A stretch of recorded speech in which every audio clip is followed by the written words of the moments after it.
Il primo incontro con i mongoli fu un vero trauma per l'Europa medievale.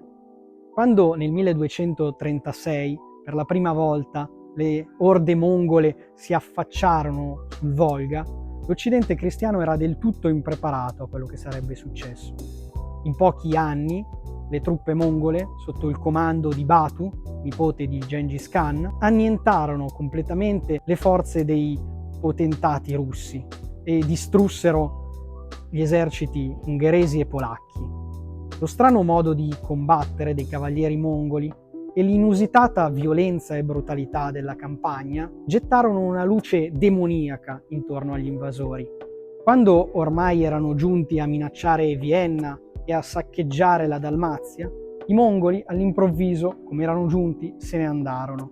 L'Europa tornò a respirare quindi e si aprì una nuova fase dei contatti con l'Oriente e l'impero mongolo. Una fase in cui esso divenne un possibile, ma mai realizzato alleato contro il grande nemico dell'Europa di allora, cioè l'Islam.